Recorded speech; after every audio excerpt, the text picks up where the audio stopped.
এই প্রবাসী খেলোয়াড় শব্দটা আমি ব্যবহার করতে চাই না। ওরা একসাথে বসে আড্ডা মারে গল্প করে, বলছে ডেকলান এত সুন্দর গান গায়, আমাদের গান শোনাতো, রোনান খুব উইটি, অনেক জোকস করতো, করতো। তো ওরা কিন্তু দেশি প্রবাসী ভেদাভেদ করছে না। তা আপনারাও মেহরবানি করে এই প্রবাসী খেলোয়াড় বলবেন না। আমরা তো আপ্রাণ চেষ্টা করছি এবার এএফসি আন্ডার-17 এবং এএফসি আন্ডার-20 দুটোতেই যেন ইনশাল্লাহ আমরা কোয়ালিফাই করতে পারি। এক দেশ থেকে আরেক দেশে তো যাচ্ছে, খেলোয়াড় যাচ্ছে, কোচ যাচ্ছে, সকলেই যাচ্ছে, এটা দোষের কিছু না। ওটা আমি কোনো সমস্যা দেখি না। সমস্যাটা কোথায়? আমরা আমাদের রিসোর্স কতটা ডেভেলপ করছি, দ্যাট ইজ আ চ্যালেঞ্জ। তো এটার জন্য আমাদের টেকনিক্যাল কমিটি আমরা আলাদা তো ফর্ম করেছি। সেখানে আমাদের টেকনিক্যাল ডাইরেক্টর, টেকনিক্যাল কমিটির চেয়ারম্যান, পুরো টেকনিক্যাল কমিটি এটা নিয়ে কাজ করছেন। আজকেও আপনি দেখেন প্রায় 20 জন মতন না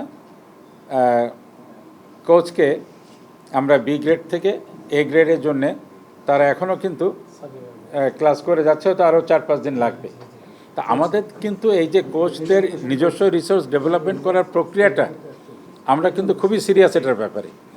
এই 20 জনের ভিতরে যদি আমি দোয়া করি সকলেই যেন এগ সার্টিফিকেশন পেয়ে যান, তাহলে বাংলাদেশে আপনি দেখেন 20 জন আপনি এ সার্টিফিকেশন হোল্ডার কোচ পেয়ে গেলেন।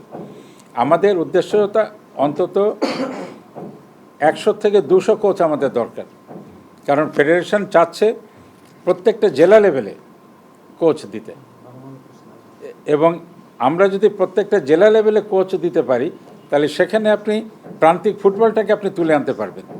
তো সুতরাং আমাদের কোচের রিকোয়ারমেন্ট কিন্তু অনেক। এই যে আপনি হেড কোচ বললেন, আপনারা হেড কোচে শুধু টিমের জন্য দরকার তা নয়। কালকে যদি আমরা স্কুল ফুটবল চালু করি, যেটা সরকারও চাচ্ছেন আমরাও চাচ্ছি, তাহলে কি হবে? আপনাকে জেলা লেভেলে এক একটা হেড কোচ দিতে হবে, তার আন্ডারে হয়তো উপজেলা লেভেল হয়তো 5-7 মানে এক একটা করে 4-5টা কোচ থাকবেন। সো আপনাকে একটা হেড কোচ অ্যান্ড 5 থেকে 10 জনের কোচিং টিম আপনাকে জেলা লেভেলে নিতে হবে, এ গ্রেডের। তাহলে আপনি দেখেন আমাদের রিকোয়ারমেন্ট কতটা, কিন্তু সেই রিকোয়ারমেন্টের তুলনায় আমাদের প্রস্তুতিটা ওইভাবে নাই। আমরা চেষ্টা করছি টেকনিক্যাল কমিটির মাধ্যমে এই কোচিং ফ্যাকাল্টিগুলোকে আস্তে আস্তে ডেভেলপ করা, এবং এখানে আমাদের চেষ্টা ত্রুটি নেই। আপনারা দোয়া করেন যেন আমরা যত দ্রুত সম্ভব আমাদের নিজস্ব রিসোর্সকে আরও এনরিচ করতে পারি। আর আরেকটা যেটা হলো যে আমাদের যে মার্ক কক্স গিয়েছিল, আমি কিন্তু যাওয়ার আগে যে প্রেস ব্রিফিংটা ছিল সেখানে প্রশ্ন উঠেছিল, আমি কিন্তু এলাবোরেটলি এক্সপ্লেন করেছিলাম। মার্ক কক্সের বায়োডাটাতে সে কখনোই বলে নাই সে প্রো লাইসেন্স হোল্ডার। সে বলেছে সে A grade license holder, and which is fact. Pro লাইসেন্সের কথাটা কোথায় এসে, সে কী কী ট্রেনিং অ্যাটেন্ড করেছে, কী কী কোর্সে সে আছে, ওইটা বলার সময় সে বলেছে যে আমি প্রো লাইসেন্সের পার্ট 1 কমপ্লিট করেছি। তো সুতরাং এটা আসলে একটু ভুল বোঝাবুঝি ছিল। হ্যাঁ, এটা কখনোই সে বলে নাই যে সে প্রো লাইসেন্স হোল্ডার, তার বায়োডাটাতে ওটা নেই। আমরা তাকে এ গ্রেড ধরেই তাকে আমরা অ্যাপয়েন্ট করেছিলাম 1 মাসের চুক্তিভিত্তিতে। সে 1 মাস সফলভাবে সে সম্পন্ন করেছে। He has gone back to his country. আবার এখন আমরা নতুন করে কোচের জন্য সার্কুলার করেছি। তিনি যদি মনে করেন যে তিনি আগ্রহী, তিনি অ্যাপ্লাই করতে পারেন। অন্যদের সাথে আমরা সেটা মূল্যায়ন করে দেখব যে যেটা সুইটেবল হয় আমরা তাকে গ্রহণ করব। আমরা তো আপ্রাণ চেষ্টা করছি এবার এএফসি আন্ডার-17 এবং এএফসি আন্ডার-20 দুটোতেই যেন ইনশাল্লাহ আমরা কোয়ালিফাই করতে পারি। আমাদের দুটোই এবারে টার্গেট, আমরা সেটা অ্যাচিভ করার জন্য আপ্রাণ চেষ্টা করছি।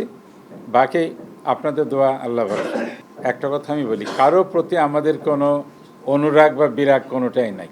মার্ক কক্সকে আমরা 1 মাসের জন্যই চুক্তি ছিল, সেই 1 মাসের টেনিওরটা তিনি খুব সফলতার সাথে সম্পন্ন করেছেন। আমরা তাকে অ্যাপ্রিসিয়েট করেছি।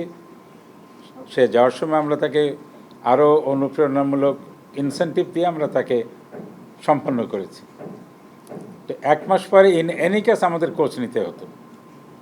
যদি মার্ক কক্সকেও নিতে হয় সেটা একটা প্রক্রিয়াতে যেতে হবে, নাহলে 2 দিন পরে আপনি বলবেন যে প্রক্রিয়া ফলো না করে কোচ নেওয়া হলো। তা আমরা সেই প্রক্রিয়াটা ফলো করছি, এবং মার্ক কক্সকেও জিজ্ঞাসা করেছিল, আমরা তাকে বলেছি তিনি যদি আগ্রহী মনে করেন কন্টিনিউ করবেন আমাদের সাথে, হি ক্যান অ্যাপ্রোচ।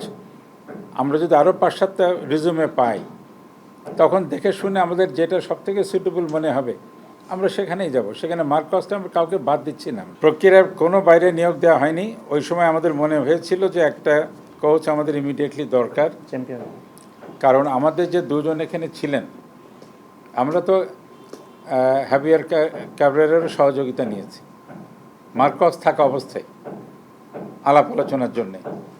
তো এটা আসলে সামগ্রিকভাবে একটা পারস্পরিক কোঅপারেশনের বিষয়।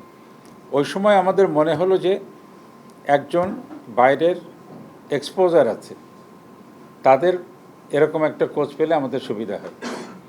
তো এই জন্য আমরা তখন অ্যাডহক বেসিসে আমরা তাকে নিয়েছি, এবং সেখানেও আমরা 4-5টা রিজিউমে ছিল, টেলিফোনে কথা বলে, ভিডিও কলে কথা বলে তারপরে তাকে নিয়োগ দেওয়া হয়েছে।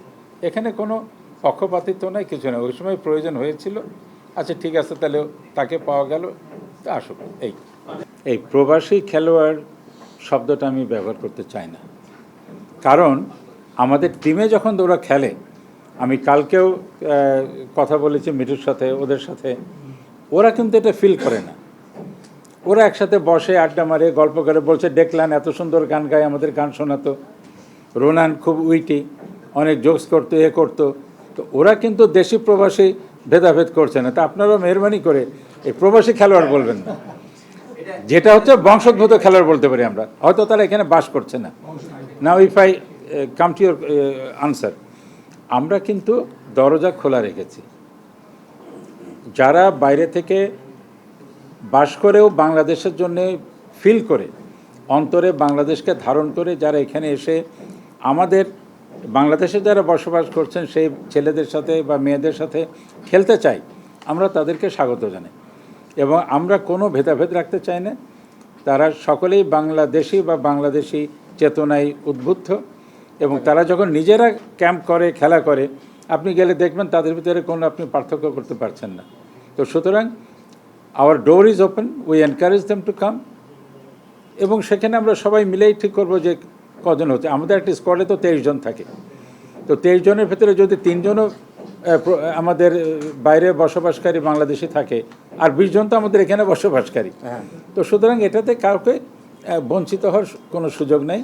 আমরা সকলকে সুযোগ দিচ্ছি, সকলকে তুলে আনছি।